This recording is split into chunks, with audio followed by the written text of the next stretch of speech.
नमस्कार दोस्तों, सभी को हमारे डीके एजुकेशन ज्ञान चैनल में सभी स्टूडेंट का स्वागत है। आज हम बात करेंगे क्लास 10 का फर्स्ट चैप्टर वास्तविक संख्या, जिसको रियल नंबर कहते हैं। दोस्तों, ये चैप्टर पढ़ने से पहले दोस्तों आपको संख्याएं के बारे में जानकारी होना बहुत ज़रूरी है, क्योंकि यही इसका बेसिक है। दोस्तों, यही इसी का जड़ है। क्लास 9th में दोस्तों आप लोगों ने संख्याएँ के बारे में जानकारी प्राप्त की होगी और क्लास 10 में इसका रिवाइज करना बहुत ज़रूरी है। दोस्तों, चलिए हम लोग सबसे पहले बात करते हैं प्राकृत संख्या के बारे में, जिसको हम लोग नेचुरल नंबर बोलते हैं।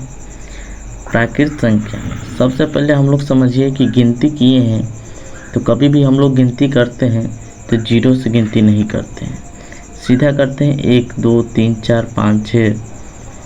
इसी तरह इसको कहा जाता है एक से अनंत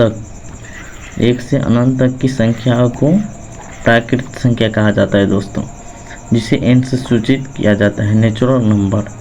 इसके बाद दोस्तों दूसरा है होल नंबर, पूर्ण संख्या है, जिसको हम लोग w से सूचित करते हैं। बस प्राकृत संख्या के परिवार में जीरो आ जाता है दोस्तों, तो ये होल नंबर हो गया। ठीक है, यहाँ तक इस सब में कुछ नहीं है दोस्तों, ये क्लास 9 में आप लोग पढ़े होंगे। इसके बाद पूर्णांक संख्या दोस्तों, हम लोग प्लस वाला चिन्ह देख लिए, जीरो वाला भी चिन्ह देख लिए और माइनस वाला चिन्ह देखते दोस्तों। जीरो से लेके अनंत तक की ये संख्या है, ये क्या आ गया? पूर्ण संख्या। ये क्या है? पूर्ण संख्या है दोस्तों। ये पूर्ण संख्या इधर जीरो से इस साइड आएगा तो -1 होगा, -2 होगा, -3 होगा, -4 होगा, -5, -6, इसी तरह अनंत तक जाएगा। इसी की संख्या को क्या कहते हैं? पूर्णांक संख्या कहते हैं, इंटीजर नंबर। इसके बाद सम संख्या देखते हैं दोस्तों।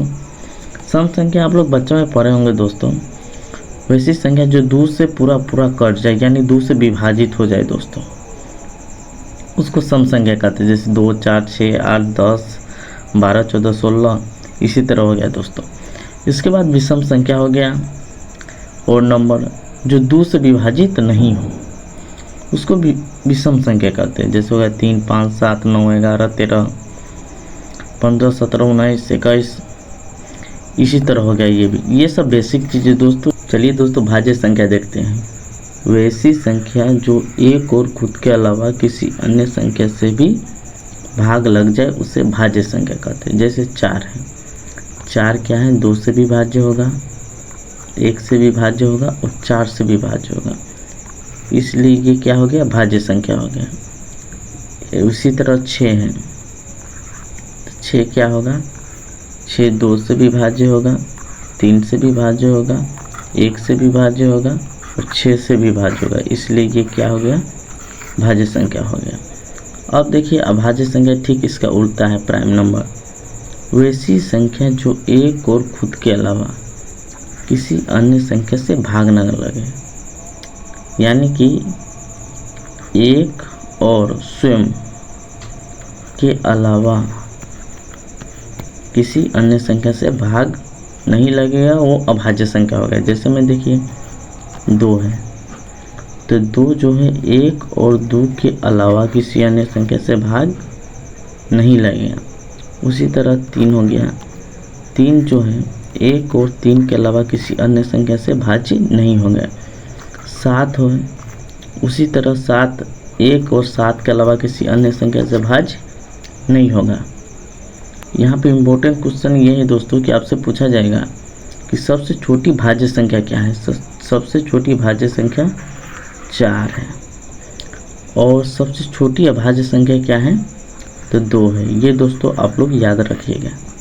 चलिए अब आगे बढ़ते हैं। चलिए दोस्तों देखते हैं परिमेय संख्या, जो हमारे चैप्टर का इम्पोर्टेंट टॉपिक है। परिमेय संख्या किसे कहते हैं? वैसी संख्या जिसे p/q के रूप में लिखा जाता, जहाँ q =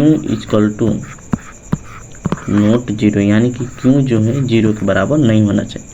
जैसे में देखिए परिमेय संख्या किसे कहते हैं? 1/2, 3/4। परिमेय संख्या माइनस में भी हो सकता, -2/3। अब किसी के बट्टे में 0 आप देखें, जहाँ 0 हो जाए वो अपरिभाषित हो जाएगा, वो परिमेय संख्या नहीं होगा। और कोई पूछ दे कि सर 6 एक परिमेय संख्या है, तो जी हाँ, 6 को हम एक बट्टे में 1 लिख सकते हैं, इसका मतलब 6 होगा। तो यानी कि ये हो गया p/q के रूप में। जिस संख्या को p/q के रूप में लिख सकते हैं उसे हम क्या कहते हैं, परिमेय संख्याएं। ठीक है ना। अब कोई पूछ दे सर पाई परिमेय संख्या है, नहीं है, लेकिन 22/7 जो है ना वो परिमेय संख्या है।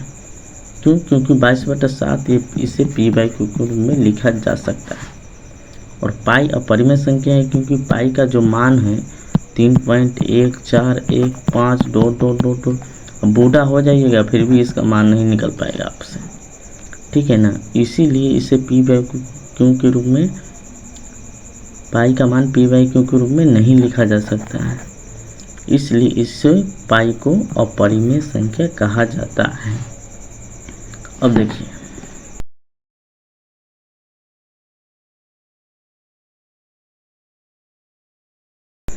परिमेय संख्या वैसी संख्या जिसे p/q के रूप में नहीं लिखा जा सकता है उसे अपरिमेय संख्या कहते हैं।